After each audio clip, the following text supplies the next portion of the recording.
You know what's wild? America celebrates the wrong artists. We've built entire museums around names that dominated their era, while some of the most revolutionary voices in American art history are footnotes in textbooks.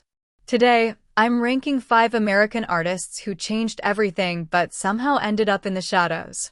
And before you come for me in the comments, yes, I'm putting someone you've never heard of above someone with their face on a postage stamp. Let's get into it. But real quick, if you're already disagreeing with me, perfect. Hit that like button so I know you're paying attention. Drop a comment with what country you're watching from because I'm genuinely curious how many people outside the US even know these names. And subscribe because we're diving into the artists, musicians, and creators that history tried to forget. Alright, let's rank. Here's how I'm judging this. First, innovation. Did they create something genuinely new or just refine what already existed? Second, cultural impact. Did their work shape how Americans see themselves, even if nobody credits them for it? Third, and this is the big one, legacy suppression. How much was their contribution deliberately minimized, ignored, or straight up stolen by the mainstream? Because let's be honest, some artists don't get respect because they were ahead of their time.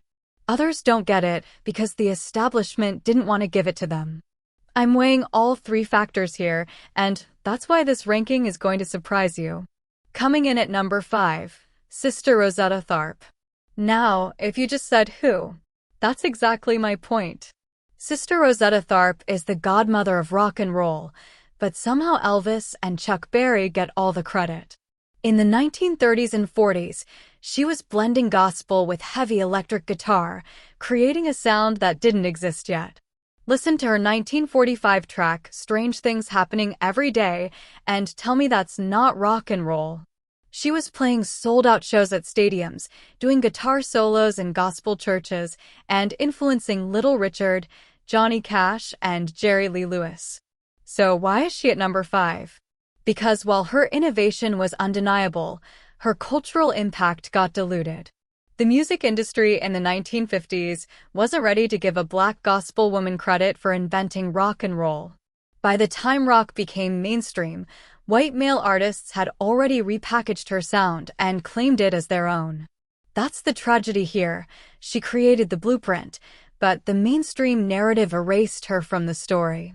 What keeps her from ranking higher is visibility.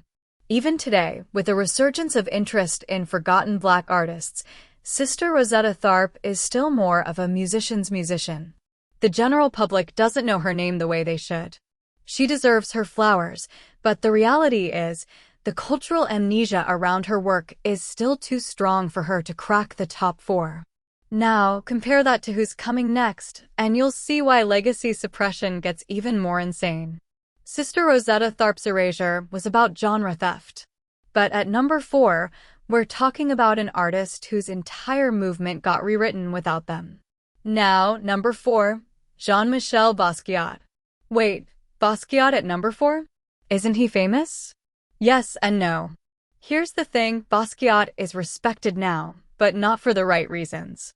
He's become a commodity, a symbol of expensive art, but people don't actually engage with what his work was saying. Basquiat was dissecting race, capitalism, colonialism, and American hypocrisy in the 1980s when the art world was still obsessed with sterile minimalism. His neo-expressionist style was chaotic on purpose. It mirrored the violence and fragmentation of Black American life. But here's why he's at number 4 and not higher. The art world loved him when he was alive because he was marketable. Young, black, edgy, tragic. After his death at 27, his paintings became investment assets, not cultural statements. Walk into any modern art conversation about Basquiat, and people talk about auction prices, not about his critiques of police brutality or the exploitation of black bodies. That's a different kind of disrespect, being celebrated for the wrong reasons.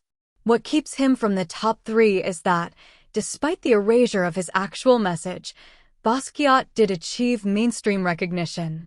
His face is on t-shirts. His work hangs in major museums. Compare that to the artists ahead of him, who didn't even get that much. Basquiat's legacy is distorted, but it's not invisible. The next person on this list? Completely written out of history. So we've covered genre erasure and message distortion. But number 3 is about someone who was actively removed from the narrative while they were still alive. At number 3, Edmonia Lewis. If you don't know this name, you're not alone, and that's the problem. Edmonia Lewis was the first African American and Native American woman to achieve international recognition as a sculptor, and she did it in the 1860s. Think about that. The Civil War is happening, women can't vote, and she's in Rome creating neoclassical sculptures that rivaled the best European artists of her time. Her piece, The Death of Cleopatra, was displayed at the 1876 Centennial Exhibition in Philadelphia and was considered one of the most powerful sculptures there. So what happened? After her death, her work disappeared. Literally. The Death of Cleopatra was lost for over a century, found in a salvage yard in the 1980s, being used as a grave marker. That is not an accident. That's systematic erasure. The art establishment of the late 1800s didn't want to preserve the legacy of a Black and Indigenous woman who proved she could compete with and surpass white male sculptors. Here's why she's at number 3 and not higher. Her innovation, while impressive, was still rooted in neoclassicism, a style that already existed. She was working within the European tradition, not breaking it. Compare that to the top 2 on this list, who didn't just compete with the mainstream, they created entirely new visual languages. But make no mistake, the fact that Edmonia Lewis isn't a household name is a deliberate act of historical violence. And it gets worse as we move up. Edmonia Lewis was erased after her death. The artist at number 2 was erased while creating some of the most iconic imagery in American history. Number 2. Gordon Parks. You've seen his work. You just don't know it. Gordon Parks was a photographer, filmmaker, writer, and composer who documented the civil rights movement, poverty in America, and Black life with a level of empathy and artistry that no one else matched. His 1942 photo, American Gothic, is one of the most searing images of racial inequality ever created. A Black cleaning woman standing in front of an American flag, holding a broom and mop, staring directly into the camera. That image is taught in schools, reprinted in textbooks, and almost never credited to Parks in a meaningful way. But Parks didn't just take photos. He directed Shaft in 1971, helping to define the blaxploitation era. He wrote memoirs. He composed symphonies. He was a Renaissance man in an era that wanted to box Black artists into one lane. And yet, when people talk about the greatest American photographers, they'll say Ansel Adams, Dorothea Lange, Richard Avedon, rarely Gordon Parks. So why number 2 and not number 1? Because Parks did achieve some level of institutional recognition. He was the first Black photographer hired by Life magazine. His films were commercially successful. He didn't get the respect he deserved, but he got some. The artist at number 1 got nothing. Absolutely nothing. And their influence is everywhere. Gordon Parks was undercredited. But the artist at number 1 was completely ghosted by history, despite creating a visual style that defined an entire generation. Number 1. Elizabeth Catlett. You don't know this name. And that is a crime. Elizabeth Catlett was a sculptor and printmaker whose work defined the visual language of Black liberation in the 20th century. Her prints and sculptures from the 1940s through the 1990s depicted Black women with a strength, dignity, and revolutionary energy that the art world wasn't ready for. Her 1968 print series, The Black Woman, is one of the most powerful artistic statements on race and gender ever made. But here's why she's number 1. Catlett was so radical that the U.S. government literally tried to erase her. She moved to Mexico in the 1940s, married a Mexican artist, and was stripped of her U.S. citizenship in the 1950s during the Red Scare because of her political beliefs. For decades, she couldn't return to the country whose struggles she was depicting. Meanwhile, her visual style, bold, graphic, unapologetically black, was being copied by movement organizers, poster designers, and activists who had no idea who she was. Catlett checks every box. Innovation? She fused Mexican muralism with African diasporic traditions in a way no one had done before. Cultural impact? Her imagery became the visual language of Black power, even if no one credited her. Legacy suppression? The US government erased her from the country.